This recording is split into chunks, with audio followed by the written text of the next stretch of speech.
Donc, si ça se répète dans la vie de plusieurs personnes dans la famille, il faut repérer ça, c'est un lien maléfique de famille.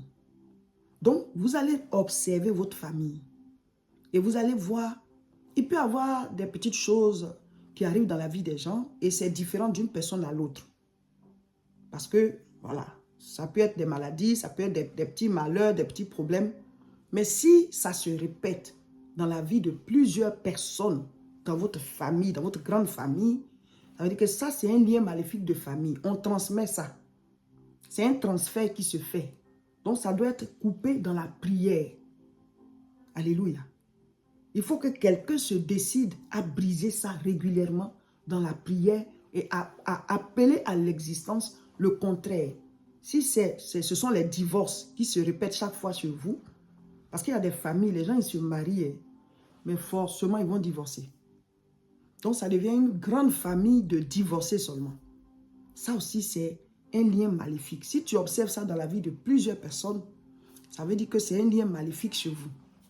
Je ne suis pas en train de vous effrayer, hein. C'est comme les maladies physiques. Là. Il y a des symptômes. On dit à tel symptôme, ça veut dire que ben, tu as telle maladie. Donc, il y a des symptômes que si vous observez ça sur plusieurs personnes, ben, ça veut dire que c'est un lien maléfique qui est dans votre famille. Vous devez briser ça par la prière. Parce que ce n'est pas quelque chose qui est physique pour dire que où est le malheur, on va attraper ça pour jeter. Non, c'est spirituel. Mais c'est comme ça suit chacun. Et comme c'est le spirituel qui attaque le spirituel, toi qui es devenu chrétien, c'est toi qui dois attaquer ça dans la prière. Il y a des familles où les gens ils doivent mourir à un certain âge. Ils ne dépassent pas. Mais dans cette fourchette-là, ils doivent tous partir. Il faut briser ça pour dire, moi, je vais au-delà de cet âge. Je vais au-delà de cet âge au nom de Jésus.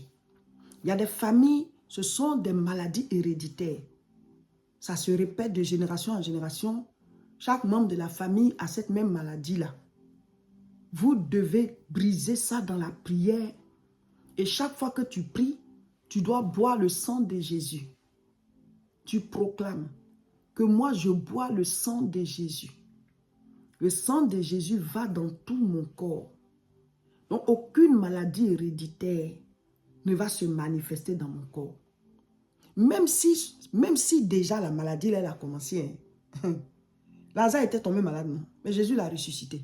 Lui, il était mort. Après 4 jours, Jésus est venu le ressusciter. Donc, même si déjà la maladie a commencé, mais ce n'est pas la foi. Jésus a dit à la femme là, ta foi t'a sauvé. Ta foi peut arrêter quelque chose qui a déjà commencé.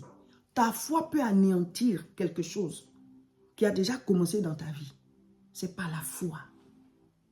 Donc, si tu crois en ce message que je suis en train de prêcher là, pour dire que par le sang de Jésus, nous avons le pouvoir, par le nom de Jésus, nous avons le pouvoir de briser ces liens-là dans nos vies, dans nos maisons, c'est-à-dire notre petite famille et dans la grande famille. Tu as ce pouvoir. Donc, tout lien maléfique, tu vas les noter. Et chaque jour, quand tu pries, tu brises ça dans la partie des combats spirituels. Là. Tu chasses, tu envoies le sang de Jésus sur ça. Il y a une dame qui dit qu'elle avait remarqué que dans sa famille, là, il y avait un problème de mariage. Surtout chez les femmes. Chez les femmes. Les hommes se marient, il n'y a pas de problème. Mais elle avait remarqué ses tantes, elle-même sa propre maman. Il y avait un problème de mariage, surtout sur les femmes. Et elle avait dit que tout le monde, en tout cas sa famille, elles sont belles. Les filles sont belles. Mais on ne sait pas, même si tu es avec quelqu'un, il dit qu'il va t'épouser là, quelque chose va se passer. Ou alors, vous vous mariez, tu ressors. Il va te divorcer, puis il va aller marier une autre, et puis ils vont rester dans le foyer jusqu'à la fin. Mais toi, pourquoi on t'a divorcé même, on ne sait pas. Et ça s'est répété comme ça. Et donc, elle dit que quand elle s'est donnée au Seigneur, là, elle a remarqué ce lien. Donc, chaque jour, quand elle prie, elle brise ça. Elle brise ça. Elle-même, elle s'est mariée. Jusqu'à présent, elle est mariée. Et après elle, là, ses soeurs, ses cousines, tout le monde, ils ont commencé à se marier. C'est réel. Ce n'est pas pour vous effrayer, hein, mais on a le pouvoir. Donc, on doit l'exercer. Jésus nous a donné le pouvoir. Si le père d'Abraham, Terach, était idolâtre, et Dieu s'est quand même révélé à Abraham, et Dieu a tissé une alliance avec lui, et même aujourd'hui, le paradis s'appelle le sein d'Abraham. Il a eu une récompense éternelle. Ça veut dire que, quelles que soient nos origines, même si ce n'est pas des origines d'idolâtrie, mais quel que soit d'où on est sorti, quels que soient les liens maléfiques, quelle que soit la malédiction, si nous tissons, nous, une nouvelle alliance avec le vrai Dieu, ça va agir sur nous et tout le reste qui viennent, tous ceux qui vont venir après nous. Et ceux actuellement qui sont de nos familles, s'il y a des liens, par nos prières, on peut les libérer. La Bible dit, les gens sont venus chercher Lot. Tout le village où Lot était là, il y a eu la guerre et ils les ont pris en captivité avec Lot. Abraham a pris son armée, ses serviteurs, là, ils étaient plus de 300. Donc c'était comme une armée. Ils sont allés combattre et ils ont libéré Lot. Ça veut dire quoi? Nous les chrétiens, nous qui avons accepté Jésus, nous pouvons combattre spirituellement et libérer chaque membre de notre famille de ces liens maléfiques desquels ils sont captifs, qui bloquent leur vie, qui bloquent les mariages, qui bloquent la santé, la réussite, les réalisations. Si dans votre famille, on ne réussit pas, tout le monde est fauché, tout le monde est dans la misère, ce n'est pas normal. Dieu n'a créé personne pour la misère. Ce sont des liens maléfiques. Ce sont des répercussions des autels d'idolâtrie. Juge 6, verset 25. Dans la même nuit, l'Éternel dit à Gédéon, prends le jeune taureau de ton père et un second taureau de 7 ans. Renverse l'autel de Baal qui est à ton père et abat le pieu sacré qui est dessus. Dieu parle à quelqu'un qu'on appelle Gédéon. Et il lui dit que son papa a des idoles là, qu'il aille abattre ça.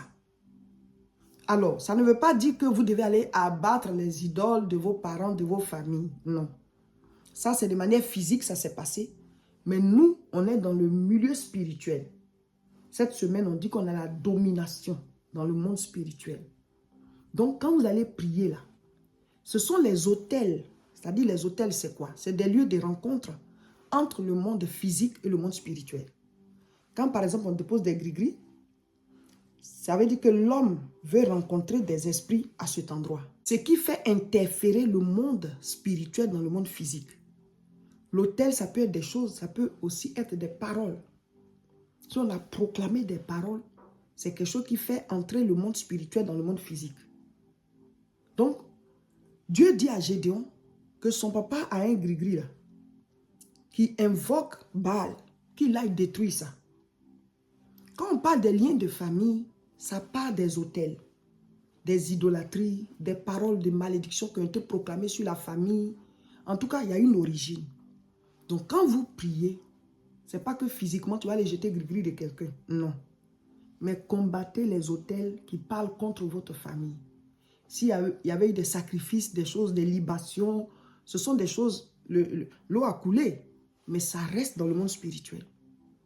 Donc, nous, on ne peut pas savoir, mais tu pries, tu dis tout autel qui nourrit ces liens de famille-là, je les brise maintenant. Je verse le sang de Jésus dessus. Je mets le feu du Saint-Esprit. Tout autel qui nourrit la malédiction, qui nourrit la pauvreté, qui nourrit le divorce, le célibat, tout ce que tu observes chez vous là, c'est-à-dire c'est nourri par quelque chose de manière spirituelle, de génération en génération. D'où c'est parti là, c'est ça l'autel. Donc quand tu pries, tu combats ça. Nous, on n'a qu'à le dire.